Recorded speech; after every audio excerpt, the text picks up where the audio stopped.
रीवा जिले में लोकायुक्त और विशेष पुलिस स्थापना की बढ़ती ट्रैप की कार्यवाही के बीच बढ़ रही पेंडेंसी को लेकर प्रश्न खड़े हो रहे हैं। पिछले कई ऐसे भी मामले देखे गए जहां एक ही लोक सेवक को एक से अधिक बार ट्रैप किया गया, जिससे यह सवाल खड़े होने लाजमी है कि आखिर जब पहली ट्रैप की कार्यवाही हुई तब समय पर चालान पेश होकर अभियोजन स्वीकृति लेकर कार्यवाही क्यों नहीं की गई। आखिर क्यों एक ही लोक सेवक को इतना अधिक समय दिया गया कि वह भ्रष्टाचार पर भ्रष्टाचार करता रहा और लोकायुक्त को दोबारा ट्रैप करना पड़ा। सामाजिक और आरटीआई कार्यकर्ता शिवानंद द्विवेदी ने मामले पर सवाल पूछा है कि आखिर सरकार क्यों समय पर अभियोजन स्वीकृति देकर कार्यवाही पूर्ण करने के लिए प्रयास करती। प्रदेश में जिलों और संभागों में विशेष पुलिस स्थापना के खाली पदों को क्यों नहीं भरा जा रहा। सूत्रों से प्राप्त जानकारी को माने तो इस समय रीवा संभाग में ही अकेले लोकायुक्त के लगभग 400 प्रकरण बताए गए हैं जिनकी विवेचना प्रक्रिया में है। जहां एक सवाल खाली पदों का है तो वर्तमान में लोकायुक्त एसपी रीवा का ही पूर्णकालिक पद खाली पड़ा है। साथ ही विवेचकों के स्वीकृत 7 पदों के विरुद्ध में मात्र 3 विवेचक ही इस समय रीवा में पदस्थ हैं। ऐसे में जाहिर है मामले लंबित होंगे और कार्यवाही करने में भी देरी होगी। बताया गया कि आए दिन लोकायुक्त ट्रैप की कार्यवाहियां तो हो रही हैं, लेकिन इसका खौफ भ्रष्ट लोक सेवकों पर दिखाई नहीं दे रहा, जिसका नतीजा यह है कि ट्रैप के बावजूद भी भ्रष्टाचार बढ़ता जा रहा है। देखिए मामले पर सामाजिक कार्यकर्ताओं ने क्या कुछ कहा है। देखिए, लोकायुक्त की जो कार्यवाहियाँ होती हैं और इसका प्रसारण मीडिया के माध्यम से होता है तो लोगों को काफ़ी प्रसन्नता होती है कि भ्रष्टाचारियों के विरुद्ध लोकायुक्त और सरकार का जो रवैया है वो जीरो टॉलरेंस का है और ये अच्छी बात है। ऐसा एक मैसेज जाता है। लेकिन ज़रा इस बात पर भी विचार करिए कि लोकायुक्त के जो प्रकरण इस तरह से आए दिन ट्रैप की कार्यवाहियाँ हो रही हैं, उनमें से कितने प्रकरणों में समय पर चालान पेश होता है अथवा न्यायालयीन कार्यवाही होती है। कितने ऐसे प्रकरण होते हैं, कभी इस पर भी विचार करिए। एक जानकारी के अनुसार मैंने ऐसे ही जानकारी ली, उनका हम नाम आपको नहीं बताएंगे। उन्होंने ये जानकारी दी कि लगभग रीवा ज़िले की यदि हम बात करें तो रीवा ज़िले में लोकायुक्त का एक ब्रांच है और ये कई सारे इस तरह से आसपास के ज़िलों को देखती है। तो जो प्रकरण इस समय रीवा ज़िले में हैं, रजिस्टर्ड हैं, वो लगभग 400 के आसपास प्रकरण है। मतलब रफली, ये कोई कंफर्म डेटा नहीं है, लेकिन रफली 400 के आसपास मान के चलिए कि प्रकरण है। वर्तमान स्थिति में यदि आज के दिनांक की बात की जाए, आज है आपका 8 जनवरी, है ना, 8 जनवरी 2025 है।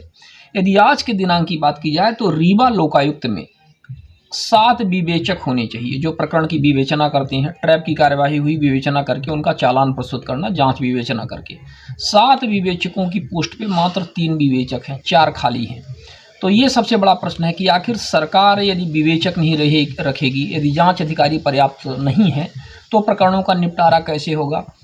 हमने जानकारी ली तो ये पता चला कि कितना भी गिरा हुआ भी प्रकरण है, मतलब कम से कम छोटा से छोटा प्रकरण है, तो उसकी विवेचना में लगभग 6 महीने का कम से कम समय लगता है। तो यदि इस हिसाब से देख लिया जाए तो यदि 400 पेंडिंग प्रकरण है तो आप समझ सकते हैं कि कितना उनकी विवेचना में समय लग सकता है। तो जैसा कि आप देख रहे हैं कि 10 साल, 12 साल, 8 साल और पता नहीं कितने साल से प्रकरण अभी विवेचनाधीन है और उनका चालान पेश नहीं हुआ है। इससे होता क्या है कि जो ट्रैप की कार्यवाहियाँ हुई हैं, जो भ्रष्टाचार में लोग रंगे हाथों पकड़े गए हैं पैसा के लेन देन में, उनका विवेचना पूर्ण होकर के चालान समय पर प्रस्तुत ना हो पाने की वजह से एक गलत मैसेज भी समाज में जाता है और उन भ्रष्टाचारियों के विरुद्ध भी जाता है कि भाई ठीक है, हम तो पकड़े गए। कई तो आपको मिलेंगे कि 1 बार से ज़्यादा 2 बार 3 बार पकड़े गए हैं, फिर भी वो काम कर रहे हैं, विभागों में काम कर रहे हैं और भी अधिक भ्रष्टाचार कर रहे हैं। तो इससे गलत मैसेज आता है। तो हमें लगता है कि सरकार को सबसे पहले तो इस पर ध्यान देने की आवश्यकता है कि लोकायुक्त जो ट्रैप की कार्यवाही करे, उन ट्रैप की कार्यवाहियों में समय पर जल्दी से जल्दी चालान पेश हो और जो ये ट्रैप में पकड़े जाते हैं तो इनको तत्काल निलंबित करके वहाँ से हटाया जाए। और सबसे बड़ी बात है कि समय पर चालान पेश हो। इनकी अभियोजन स्वीकृति, सरकार एक और भी बात है कि अभियोजन स्वीकृति नहीं दे रही है। पता नहीं कितने ऐसे प्रकरण हैं जिसमें भ्रष्टाचार के मामलों में सरकार अभियोजन स्वीकृति नहीं दे रही है। तो एक ये बड़ी समस्या है। तो इन सभी समस्याओं को जब तक निराकरण नहीं होगा, सरकार मन से नहीं चाहेगी, इन पर कार्यवाहियाँ नहीं करेगी, तब तक हमें लगता है कि इस पूरे के पूरे जो मामला है, ये जो ट्रैप की कार्यवाहियाँ होती हैं, ये सिर्फ एक हवाई ही रह जाएगी और सुनने देखने में मीडिया में तो ये चीज़ छाई रहती है, लेकिन इसके बाद इसका हमें लगता है कि कोई खास इम्पैक्ट नहीं पड़ रहा है। और इसी की वजह से हमें ये लगता है कि नित नए दिन भ्रष्टाचार भी बढ़ रहे हैं, कि मतलब लोगों में कुछ फ़र्क भी नहीं पड़ता रहा, क्योंकि उसका निगेटिव मैसेज जाता है। लोगों को लगता है कि भाई हम पकड़े गए, हमें कुछ होने वाला तो है नहीं, इनकी जाँचें और विवेचना ही चलती रहेंगी, सरकार अभियोजन स्वीकृति नहीं देगी। तो ये हमें लगता है कि बहुत गंभीर मामला है। सर्व सुविधायुक्त नेशनल हॉस्पिटल समान तिराहा रीवा में अब कैंसर का सफल उपचार और ऑपरेशन की सुविधा उपलब्ध है। हमारे यहाँ मिल रहा है आयुष्मान भारत निरामय योजना का लाभ। आयुष्मान जन आरोग्य योजना के तहत सभी प्रकार के मेडिक्लेम की सुविधा उपलब्ध है। हमारे यहाँ लेजर कैंसर, अस्थि रोग, एंडोस्कोपी, लेप्रोस्कोपी एवं प्रसूति रोग का अनुभवी चिकित्सकों के द्वारा उपचार किया जाता है। कैंसर के इलाज एवं ऑपरेशन अब रीवा के नेशनल अस्पताल में उपलब्ध है। नेशनल हॉस्पिटल के संचालक डॉक्टर अखिलेश पटेल के द्वारा उपलब्ध करवाई जा रही हैं सभी सुविधाएं।